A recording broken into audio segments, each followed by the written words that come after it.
Hey YouTube, JGreen302. I got a different video. Completely off my beaten track. We're going to call this one Soap. Soap. So what are we talking about? Let me give you the preface because I really like the idea. There is a gentleman out there on YouTube by the name of Goat Hollow, GOATHOLLOW, and he tagged me in one of his videos called Inputs-2020. It was an interesting video. Assume shit hits the fan and society is just down for the count, and it goes down and it stays down until the year 2020. It's still down. There's no Walmart. International Truck is not manufacturing. We're back to colonial days. And his point was, prepping is prepping, but you can only store so much salt. You can only store so much sugar. So his point on the inputs is that we need things outside of what we have to make things. And he was like, how do you get rid of your inputs? And so he walked through how to make ketchup. It's not just grow some tomatoes and mash it into a paste. And ironically, he listed me as one of the 5 he chose to challenge, which I will say thank you. The moment I saw it, I said, I'll accept that challenge. I have been studying. I have been a good student. I have got the skills. I'm ready for the challenge. And then I went to bed. And I was going through my day, and I was sitting there thinking, okay. The challenge was a lot more interesting and a lot more challenging, and thus his point has been clearly made. The ingredients to make mayonnaise is a lot more than what I can readily find. 10 years from now, without Walmart, without grocery stores, without Best Buy, without all this other stuff, all of a sudden making mayonnaise is not easy.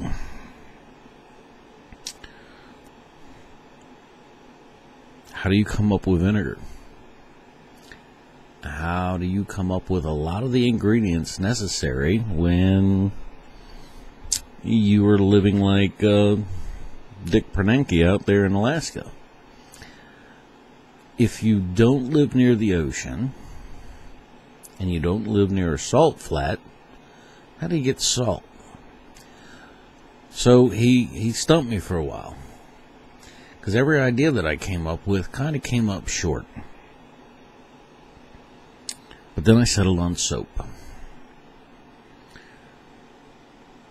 And the reason I settled on soap is because of hygiene. He said, something in your everyday life doesn't necessarily have to be a food product.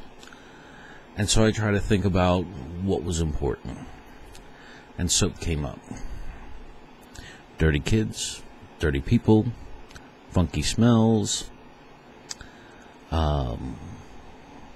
dirty clothes, dirty underwear, dirty socks, dirty sleeping material. And so I said, okay, I like soap. So, everybody listens along. I send this out to Goat Hollow. Let's talk about soap. Soap has 3 major ingredients. 2 of them are readily, easily available. Readily, easily. That's wonderful English. Okay, here we go. So, soap needs fat. So if you hunt and you get food, you're going to have fat or tallow or whatever they call it. It's still fatty oils. That's the key ingredient. You're going to need something to give the soap a scent. Crushed peppermint. Easily found, readily found. You'll know it the moment you find it when you snap it and smell it. So you can find some peppermint, or you can actually find anything with a fairly decent scent, and you can crush the liquid out of them, and now you have a fragrance. You go get dinner, you strip your meal, you save the fat. You now have 2 ingredients. Lye. I've heard about lye.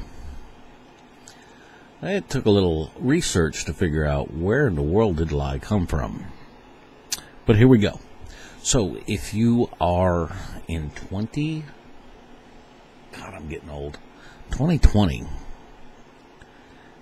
and you'd like to bathe your old lady because she stinks, here's what you got to do. You're going to need to find some oak. You're going to need to find a hardwood. And you're going to need to burn it. You want hardwood ash. You're going to let it cool. You're going to collect it. You're going to find 2 containers. One that sits inside the other.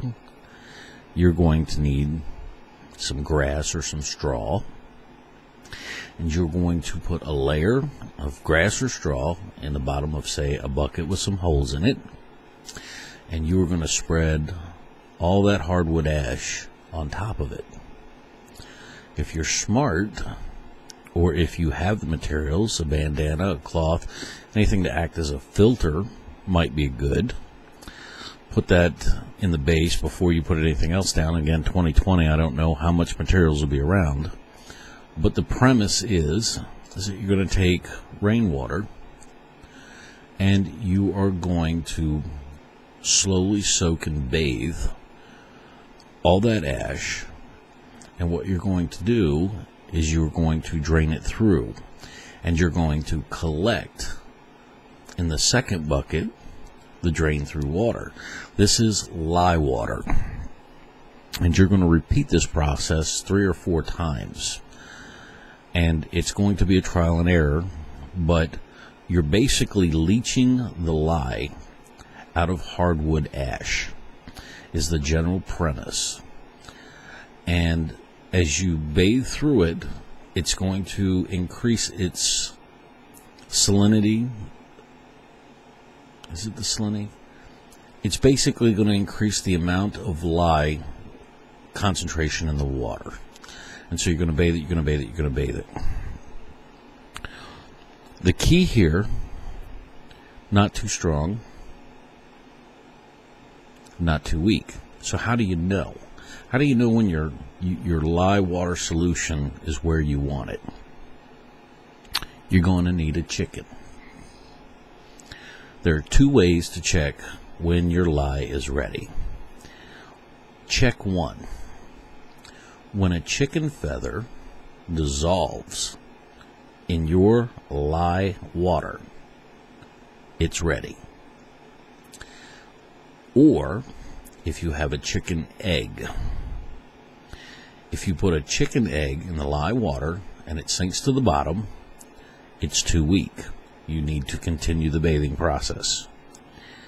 If the chicken egg floats almost on the top of the lye, it's too strong. You need to dilute it with some more water. When the egg floats to the top, but not on top, right there is your magic sweet spot for your concentration. You now have 3 ingredients. There's one other tip / trick that you have to be aware of. When you mix lye with your fat, the two have to be approximately the same temperature. You can't have one hot and you can't have one cold. They have to be the same temperature. And then you can mix the two together. Look for the consistency. Trial and error is going to be key here. Add in some of your fragrance. Let solidify. Cut to shape. And you have soap. Now you can bathe your stinking wife. So there it is. Soap. Lye soap. How to make it from scratch in the woods with commonly available ingredients and all the tips and tricks necessary to get the job done, to have the most basic fundamental soap to wash, clean your clothes, and do everything that soap does for you. No pictures, no purchases, just info. So there you go, Goat Hollow. Challenge accepted. I hope this was what you were looking for. Per his challenge, and as part of his idea here, I'm going to have to tag 5 people and issue the same challenge. As he states, if all of us just do one of these, because of the 1 to 5, 5 to 25, etc., etc., etc., everybody's going to learn an awful lot. The learning isn't what you just heard me say, although it helps, because I gave you almost step-by-step instructions. I learned 10 times more trying to figure out what to respond to his challenge with. I had to discard 20 or 30 ideas because some just escaped me. And it has opened up a whole new thing that I have got to look into, because I got to figure out, in 8 years and shit hits the fan, how do you replace sugar? How do you replace salt? How do you get baking soda? Do you know how to make flour? I know that the grind mills were very popular back in the medieval times. You can grind corn and get cornmeal. I don't know, do you put wheat in there and let it grind and then magically you get flour? I don't know. It's how much I don't know that really got me nervous. But what you know here can never be lost, can never be taken away. You can't lose it and you can't run out of it. Skills. It's a good thing to know. So Goat Hollow, there you go. Lye soap. Everybody else, I hope you enjoyed. I hope this made you think.